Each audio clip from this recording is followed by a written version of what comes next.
weigh-ins here at Kaseya Center in Miami, Florida.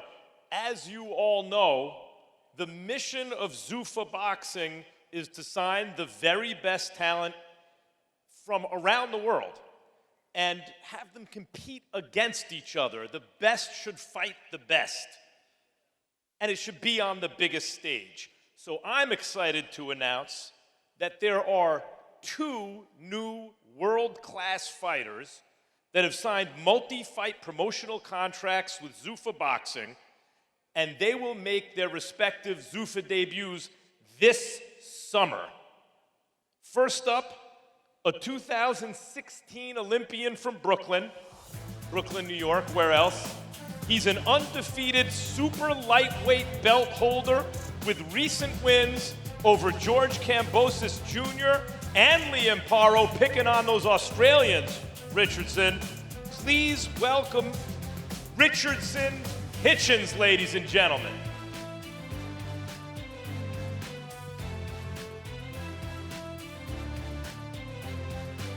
Good to see you, Richardson.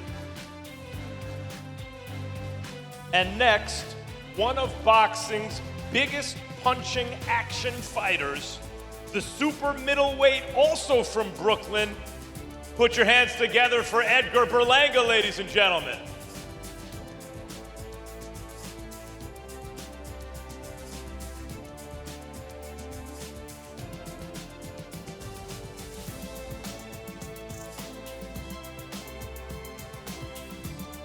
See Edgar? Another one. What's your name? Kelvin. All right, guys. All right, here we go. Let me start with you, Richardson. You're unbeaten. You seem to me to be entering your physical prime and to have made a step from prospect to elite fighter, now looking forward to seeing if you can actually reach a level of greatness, right? Why was this the right time for you to sign with Zuffa? What made this the right move for you? I just feel like Zuffa is seeing my career the way I want to see my career. I feel like I've been with a lot of great promoters in the past, but I just feel like a lot of promoters didn't give me the opportunity to be built the right way and show the superstar that I am. And I feel like Zuffa believes in me, sees that, and that's what really made me just want to sign on that dotted line. When you say built the right way, in boxing terms in the old days, that used to mean they take care of you, putting you in soft. But we see in Zuffa Boxing, you got to fight guys on your level or close to it anyway, even if you're the best. That's the right way for you? You want to fight the best? Yeah, of course. I want to fight the best and not just fight the best. When I say, like, believing in me, I want a promoter to be screaming how Don King was screaming about Mike Tyson. I'm the best in the world, and nobody could beat me, and I'm pound for pound because I feel like I'm one of them type of guys. So I think that with Zuffa, they're going to actually promote that this guy is America's or the world's best thing, and I think that's what I am. Speaking of Mike Tyson and being promoted early in his career, although this predates Don King, I remember Mike started out, he was knocking everybody out so early. I remember him saying at one point, my right hand's my best shot, but I can't hit anyone with it because they all fall from the left hook. Edgar, you started your career with 16 straight first-round knockouts. I don't care who they put you in with. That's hard to do. That's why people basically don't do it. And then you went the distance with Canelo Alvarez eventually. What can fans expect from your Zuffa experience? Oh, man, first and foremost, I want to thank Zuffa. I want to thank Dana White. I want to thank Nick Khan, for this amazing opportunity. For the fans, man, I come with a lot of explosion. Superstar status, like I always say. It's gonna be a big year for me. We looking to chase belts, become world champ, and get that bag and continue to build a brand. Like I was telling Dana, that's one thing that I loved about Dana. One thing about the UFC, I always said it to everyone. I said that the UFC I felt like the UFC always had a better coordination. They had better, promoting the fighters. It's amazing, man, how much structure they have. And, Dana coming to boxing, that's what he wants to do. Yeah, structure, organization. You feel like you're actually a professional athlete in a kind of a league, right? That's what I keep hearing from Zuffa fighters. Yeah, for sure. And I told Dana at the meeting, I said, Dana, you got the blueprint. A lot of people could say whatever they want with UFC, but I feel like the UFC is the fastest growing sport in combat sports history. Listen, boxing been around for a long time, but they haven't seen somebody like Dana. And I feel like Dana has a chip on his shoulder, and he wants to prove the doubters wrong, just like me. Meantime, you got a strap at 140 pounds, but you're still growing. I mean, you're a young guy. And if you're a junior welterweight, Zuffa doesn't do the junior divisions. We're looking at 8 weight classes because we don't do the flyweights either. We do the cruiserweights. That means if you're with Zuffa, what does that mean? I mean, right now I haven't made a decision right now of if I'm gonna go up or keep the belt. But like you said, I am growing, and I am open to going on to another weight class, getting world titles, and being the best at that weight class. I feel like I'm just happy. I'm excited. I don't feel no way about it. If I have to go up, I'll go up. It is what it is. Boxing fans do this sometimes. Some boxing fans up there, I don't know if any of you guys ever do this, they'll do this in boxing magazines or websites. They'll be like, what if there were no junior divisions, right? So they combine all the best fighters in the junior division, let's say junior welterweight, and you look at the list, you're like, oh my God, that's a division of killers, right? I mean, that's what we're trying to do at Zuffa. That's why we're trying to, instead of all these little weight classes so that, and really, you know what that's about, sanctioning bodies trying to extract more sanctioning fees. That's the real reason they're junior weight classes, for the most part. So given that, there are lots of names out there in and around your weight class. Tell me some of them on your hit list. I think that, a fight with me and Teofimo is still a big fight. And I heard of talks about maybe he might stay at 140, maybe he might go to 47. So me and him is kind of still like, it's still possible that he's open to do it at 140 or 147. So guys like Devin Haney, the last fight with Kambosos, I called him out. And I think that now I'm closing in to getting that fight because I feel like after these next few performances I put on, the fans going to be calling to see me versus Devin Haney, me versus Ryan Garcia, and all the best guys. So all three of them could get it. It don't matter. Yeah, your win against Paro, which was a close, tough fight, looks pretty good given what he did against Matias. And then the way you finished Kambosos with the hook to the body, do you feel like that power and that, stopping a guy with a left hook to the body, is that a new thing for you? Is that because you're entering your physical prime? Nah, I don't think it's a new thing for me. I've been saying this for the longest time. I just feel like a lot of the guys and a lot of my peers, they have more experience as pros, fighting more often. If you look at my career, I had a lot of long layoffs. I'll be off for a year. This is another year off from me not being in the ring. So I just feel like it's just been a thing of me getting comfortable. Like, I remember even when me and Edgar used to be in the gym, and he used to be like, yo, like, you spar better than you fight. But he used to always say, like, when you get more comfortable, trust me, it's going to come together. And now you see with my fights, it's coming together. Speaking of being together in the gym in Brooklyn when you were younger, right? I mean, that's one of the reasons Teo and you is interesting, because he is partly from Brooklyn. But you guys are from Brooklyn, like, through and through, right? Given the fact that you guys kind of came up together and now you're doing this at the same time, what's that like for you that you're going through this with Richardson? Man, it's an amazing feeling, man. I seen Richardson, I started boxing at 7. Richardson started boxing at 12, but we was in the same gym. And it's a dream come true, all glory to God, man. Being at this level, with my brother, this is the top. When you talk about boxing, when you talk about the pinnacle of boxing, we here. And this is just a blessing, man. I'm excited, to be here with my brother and share these moments with him. Is it, as a Puerto Rican fighter out of Brooklyn, I mean, we've seen this before, and you can get enormous support from Puerto Rican fans.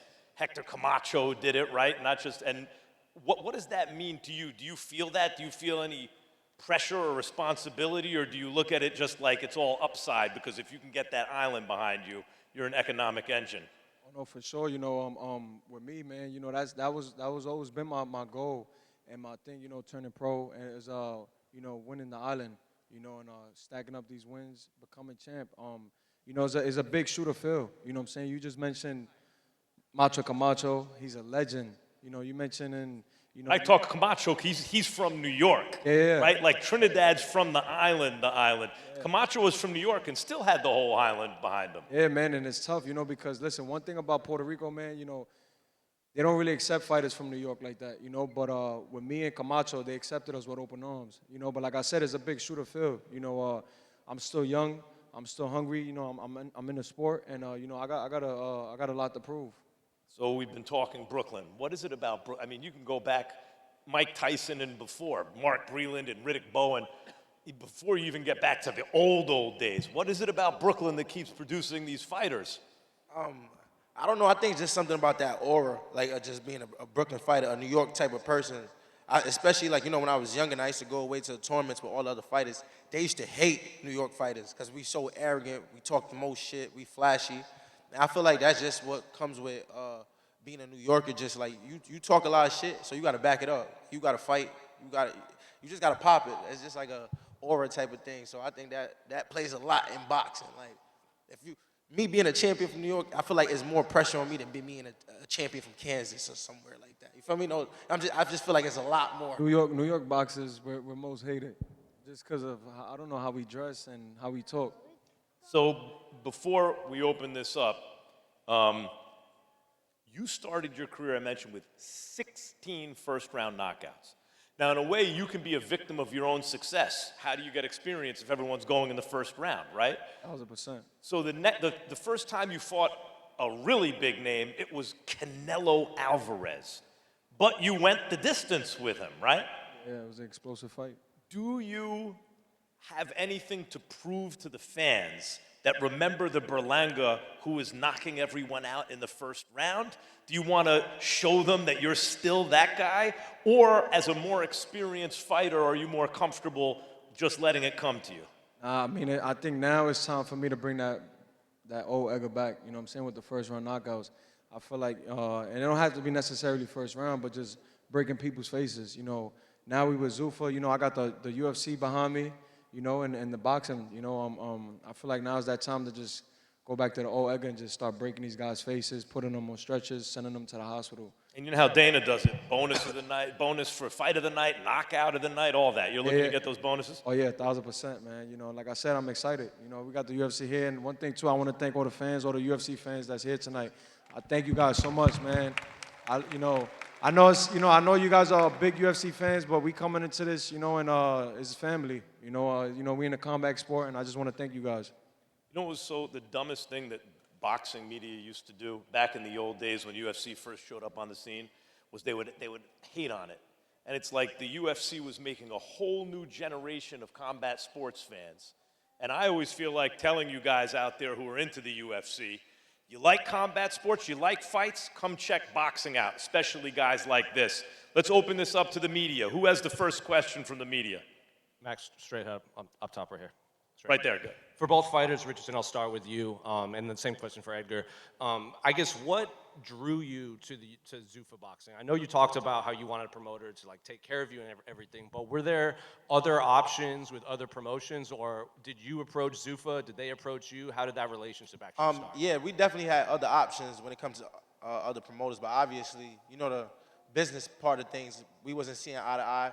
I had other opportunities that promoters were telling me, like, this is the best deal, you won't find any better. And once Zuffa came to the table, we found something much better, and we went with what was, you know, the best for me.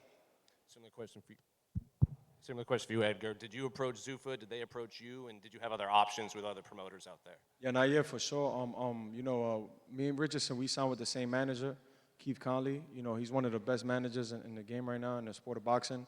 But yeah, you know, to be honest, man, we heard about Zuffa, and then, you know, with Paramount and the UFC and just everything, it just all made sense.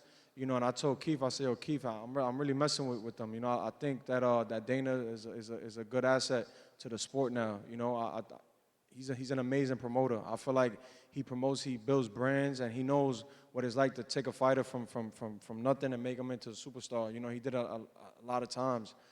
He understands the main point of branding these fighters. You know, at the end of the day, we in there, we fighting. You know, we fighting for money, and you know, we want to build these brands.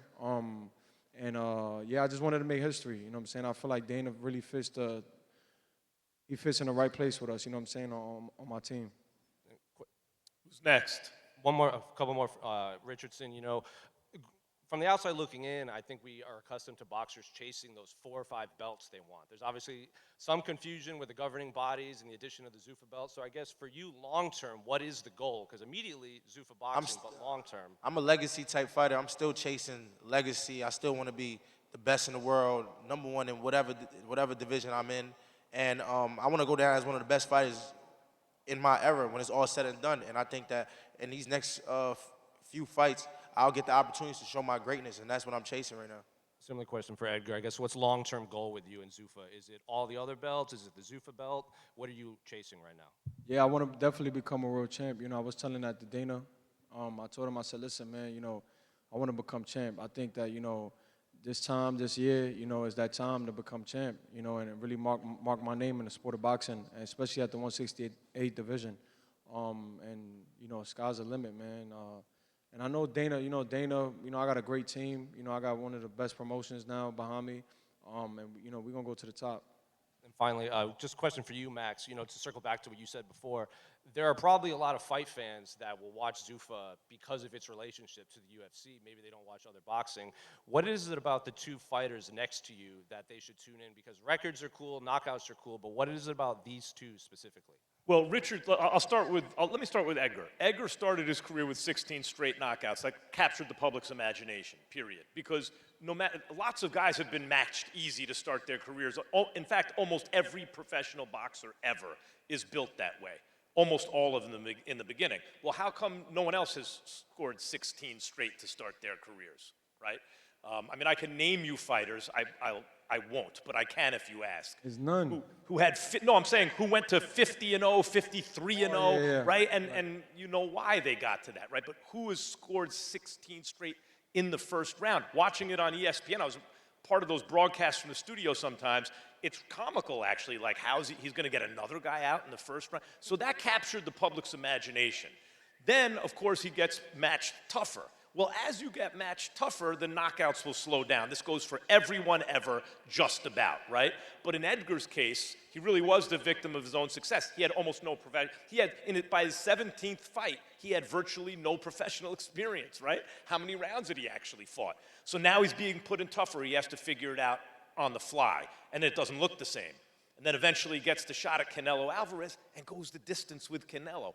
That's very hard to do, especially for aggressive fighters, because people think of Canelo later in his career as a seek and destroy guy. Canelo is one of the great counterpunchers of all time.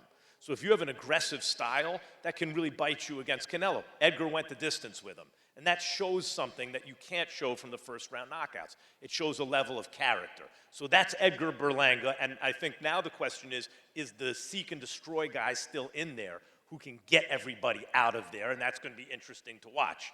Richardson Hitchins was the kind of prospect that early in their careers, it's hard to tell who's going to rise to what level.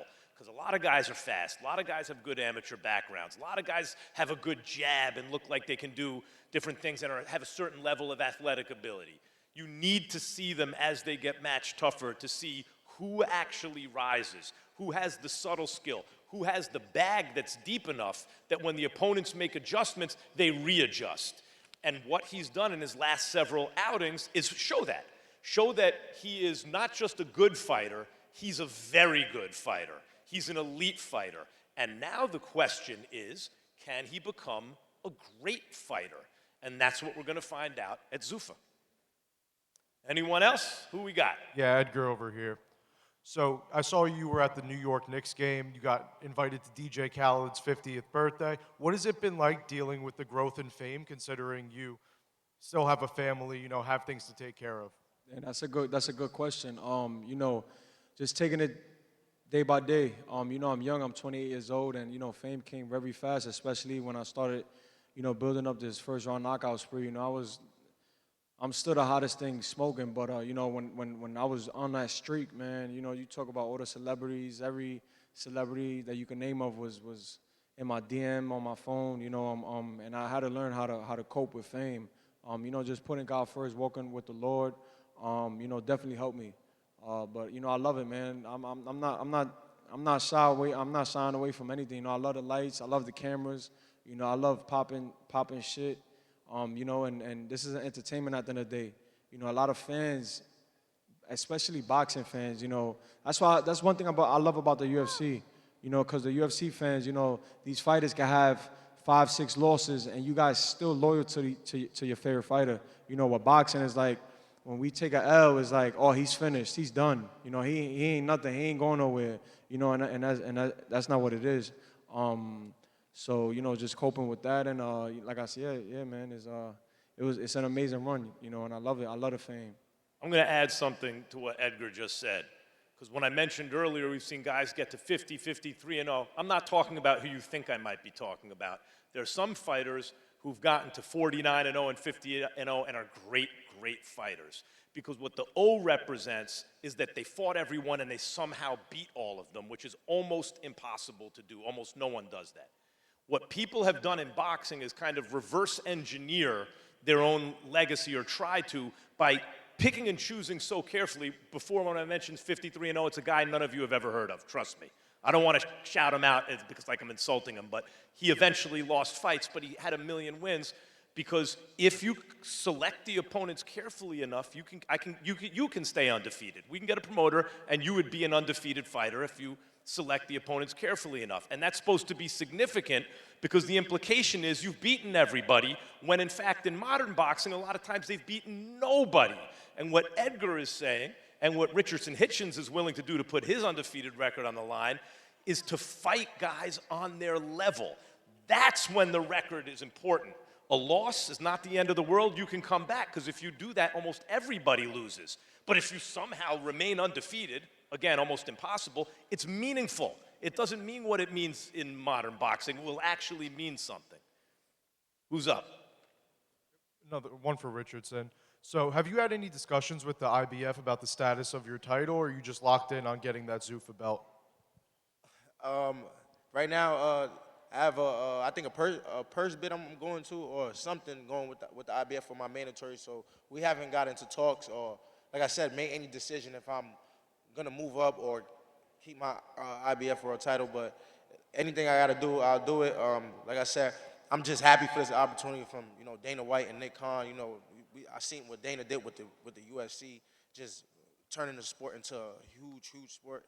And I feel like Dana's gonna come to boxing and bring more eyes to boxing, and just bring more light to fighters like me and fighters like Edgar. So I'm excited for that. And one for Max.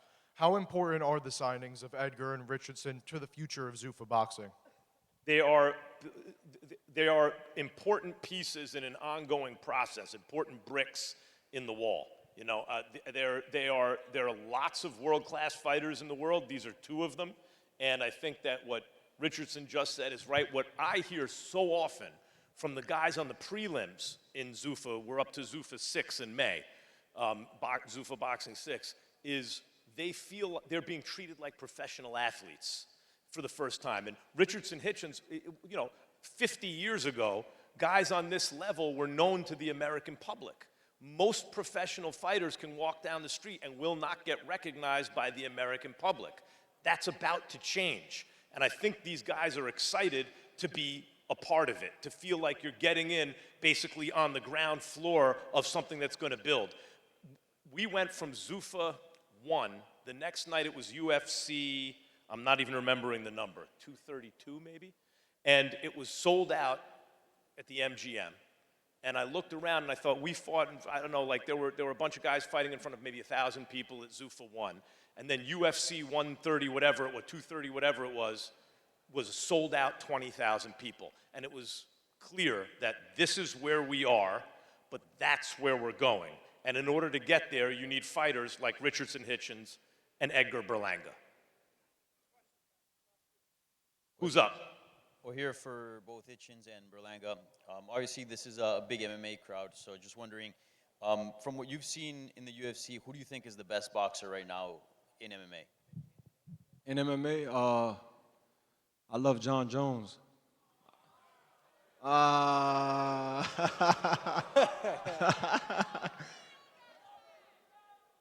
love John Jones. I love Conor McGregor too. That's what he's one of my favorites. I love Jose Aldo, right? Another, yeah. Anderson Silva. Edgar, you hear what he said? Someone yelled out, he's a casual. Can I tell you boxing fans something? And UFC fans and all fans? At Zuffa Boxing, we want all the casuals. All the casuals. The problem with boxing right now is you got a couple 100,000 hardcore and not enough casuals. You turn on an NFL game, 70 million people are watching. How many think are hardcore? Mostly they're casuals. That's how you build a successful sport. And you do it with fighters like this who are fun to watch. Anyone can understand when Edgar Berlanga was knocking out everybody in the first round. You don't need to be a hardcore boxing fan to understand that. Oh, what? He just smashed that dude. Everyone understands that. It's a universal language. So welcome all the hardcore, welcome all the casuals. What's the question from Richardson? I think my favorite fighter would probably be Sean O'Malley. I like Sean O'Malley a lot. I think he got good hand game, and I like Conor McGregor. But, yeah, I like Sean O'Malley hand game for sure. Was the question who's the best or who's their favorite? He said something about their hand game, like who we think the best fighters are, right? Who do they find has the best boxing? Yeah, at boxing. Oh, best boxers who are MMA fighters. They got it. Gaethje's pretty good with his hands. Gaethje's a tough guy. Thank you. Yeah, Ilya can. The difference is with UFC fighters and boxers, their hand game is good, but the defense while they fight they just don't have enough time to devote like a boxer because they have so many other disciplines that they have to be familiar with. Who's next? For Edgar. Edgar, you said you want to stay at 168. There is no 168 division, and Zuffa does have a lot of 175 pounders, solid 175. Could we ever see you fight at 175? Yeah, I got the height, and I'm a big boy. 175 is cool. It's a cool weight class. Those guys are not big, and even if I have to move up the cruiserweight or heavyweight, I'll do it. That's why we in the fight game, right? You know what I'm saying? A lot of fighters. I'm not trying to talk about my brother, but like a lot of fighters try to protect their and with us, and even like the MMA fans, you guys know how it is, man. Like fighters takes L's, and you going out there and you risking everything, and you going out there and you gambling. So yeah, for sure, 175 is cool. One more for you. You fought for some of the biggest promoters. Dana White says he wants to make this the NFL. He wants to make boxing like the NFL. How big do you see Zuffa boxing getting? The biggest. I feel like Dana's about to take boxing to another level. He's gonna show through me and Richardson and Conor Ben and the other guy that fights at cruiserweight, and whoever else is signed to Zuffa that El Pataya. Yeah, that guy. He's a beast. That how you build superstars. Yeah, man. Dana's the man. And shout out to the MMA fans. I love you guys for real, man. Sure. Shout out to you guys for sure. Thank you for embracing us. And like I said, we're gonna bring the biggest fights to boxing, a lot of entertaining. I think that me and my brother Edgar, the fights that we got coming in the summertime, I think it's gonna be back-to-back knockouts. Facts. Yeah, 100%. Yeah, we're gonna start it off right. We wanna steal the MMA fans too. I wanna, we need that support. And when you score a knockout in Zuffa boxing, you did something because you're in with a tough guy. You're in with a guy who's there to push you. It's not easily done. Last one. Are we good? Who are you pointing to? All right, go ahead. Oh, my shirt is my boy brand, my boy Dar. It's called Simplicity. Yeah, it's fire. You could go, you go get it online. It's definitely a hard ass tee. You jack the swag, right? You like it? Yeah, look, see, that's that New York shit. We good? All right, ladies and gentlemen, thank you for coming out today. Thank you. Richardson Hitchins, Edgar Berlanga, the next step for Zuffa boxing. Let's go.